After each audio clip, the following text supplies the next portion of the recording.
Nous allons faire notre étude donc pour le Shabbat Vaishlach.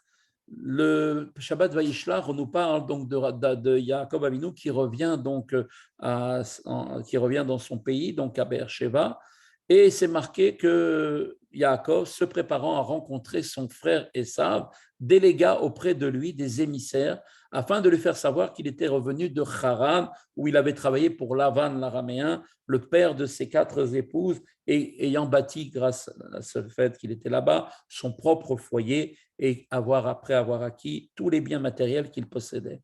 La Torah indique à ce propos que Yaakov envoya des émissaires devant lui à Esav, son frère. Qui étaient ces émissaires? Rachi nous répond et nous explique qu'il s'agissait des anges. En fait, les anges, le thème malach, il veut dire, signifie à la fois émissaire et aussi en même temps le mot ange. Eh bien, c'est des anges qu'il envoya, d'après Rachi, à proprement parler, ce qui veut dire que Yaakov délégua des anges de Dieu auprès de Esav. Or, le message de paix qu'il lui communiquait ne pouvait-il pas être transmis par des hommes de chair et de sang? Eh bien, il faut bien en conclure que ces anges ne se rendaient pas chez Esav uniquement pour lui communiquer ce message, mais le Maguide de Mezrich, durant d'ailleurs le dernier Shabbat qu'il passa dans ce monde, peu avant son décès, qui était donc le 19 qui se lève, commenta d'ailleurs la précision qui était donnée ici par Rachi, qui nous disait que Yaakov avait envoyé des anges à proprement parler. Et il indiqua, le Maguide de Mezrich, ce qu'il voulait dire.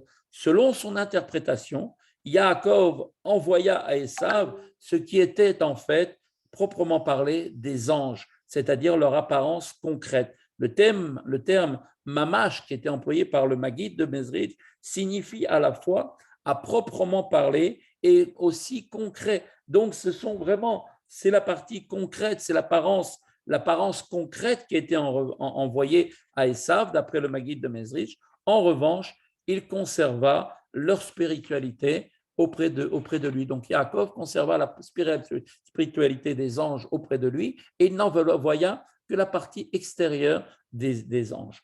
Alors, le Maguide de Mezrich souligne ici que c'est uniquement la partie la plus inférieure des anges que Yaakov délégua auprès de son frère. À l'inverse, l'existence morale et profonde de ces anges resta toujours auprès de Yaakov. C'est donc ce qu'il faut déduire, selon le Maguide de Mezrich, de l'expression à proprement parler qui est employée ici par Rachi. Alors maintenant, on peut se poser une grande question. A priori, on peut s'interroger sur cet enseignement du Maguide de Mezrich. En effet, Yaakov fit le choix d'envoyer à Esav des anges de Dieu et non des hommes. Son intention était de toute évidence que ces anges mettent en évidence la sainteté cachée chez Esav et qu'ils affirment donc sa personnalité. Pour obtenir un tel résultat, en effet, on doit avoir recours à des anges qui possèdent d'immenses forces célestes pour arriver à combattre, si on peut dire, les idées de Esav. Et cette force, ce sont les anges qui peuvent l'avoir, qui possèdent d'immenses forces que les hommes n'ont pas. Et pour mener à bien la mission qui leur était confiée, ces anges devaient se présenter à Esav avec toutes les forces dont ils disposaient, qui leur étaient donc nécessaires pour pouvoir mener à bien leur mission. Cette constatation soulève malgré tout donc les questions suivantes. Premièrement, comment les anges pouvaient-ils s'acquitter de leur mission qui leur avait été impartie s'ils avaient laissé leur force spirituelle chez Yaakov? Ils devenaient alors donc comme des hommes. Dès lors, à quoi bon déléguer des anges? Deuxièmement, plus généralement, comment est-il possible d'établir une distinction entre l'ange à proprement parler, son existence physique et sa spiritualité, son âme? Un corps sans âme peut-il accomplir quoi que ce soit? C'est impossible. Donc, forcément, avec ces questions, on est obligé de conclure de cette analyse que ces anges se rendirent chez Esav à la fois avec leur corps et avec leur âme. Cependant, ils partirent de telle manière que même après avoir quitté Yaakov et être parvenus chez Esav, ils restaient encore attachés et unifiés à l'endroit duquel ils venaient, c'est-à-dire qu'ils restaient attachés à Yaakov. Ils disposaient donc bien de toutes les forces nécessaires pour assurer leur mission, mais toujours en restant attachés à l'esprit, à Yaakov. En d'autres termes, les anges se trouvaient donc entièrement chez Esav. Pourtant, il était bien clair que ce n'était pas là leur endroit véritable, qu'ils étaient encore moralement auprès de Yaakov à Tzadik, et qu'ils étaient entrés en contact avec Esav uniquement pour mener à bien la mission qui leur avait été confiée auprès de lui. Pour autant, leur présence auprès d'Esav ne fit pas d'eux des hommes d'Esav. Les anges, à proprement parler, avec leur existence physique, ne pouvaient donc s'acquitter de leur mission avec succès que grâce aux forces spirituelles qui elles-mêmes étaient attachées à Yaakov d'une manière toujours identique, donc y compris quand il se trouvait chez Esav. Il découle de ce qui vient d'être dit un enseignement qui s'applique à tous les Juifs dans chaque génération.